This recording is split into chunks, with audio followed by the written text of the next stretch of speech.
आइए देखते हैं क्वेश्चन नंबर सेकेंड का सेकेंड। उसकी एपी यानी कि समांतर श्रेणी कुछ इस प्रकार से दी गई, -3 -1/2 2 एंड सो ऑन द। इसका हमको निकालना है 11वां पद। ऑप्शन दिया गया है 28, 22 और माइनस का 38।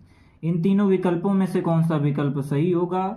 इसका 11वां पद इस एपी का क्या होगा, ये निकालते हैं। सबसे पहले देखते हैं क्या क्या दिया गया है। इस श्रेणी में ए का मान दिया गया है -3 यानी प्रथम पद -3 है। एन यानी जो पद हमको निकालना है 11वां, तो एन का मान हो गया 11।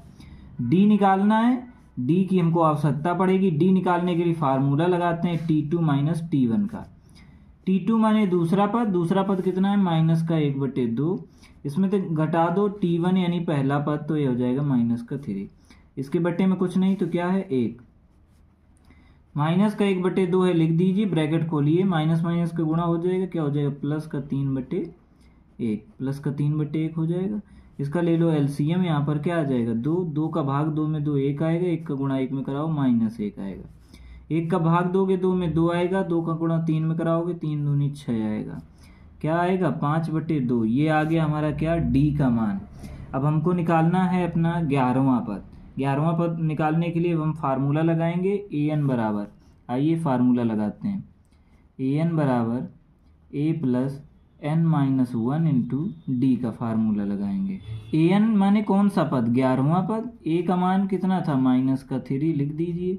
n का मान कितना है? 11 -1। डी का मान कितना आया? 5/2 आया, तो गुणे 5/2 ये आया डी का मान। यहाँ पर गुणा करा दिया।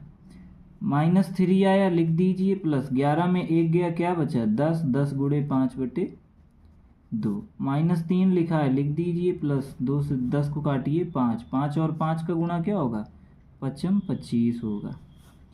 -3 प्लस का 25, प्लस माइनस का गुणा माइनस, घट जाएगा। 25 में 3 घटाएंगे क्या बचेगा? 22। चिन्ह किसका आएगा? प्लस का।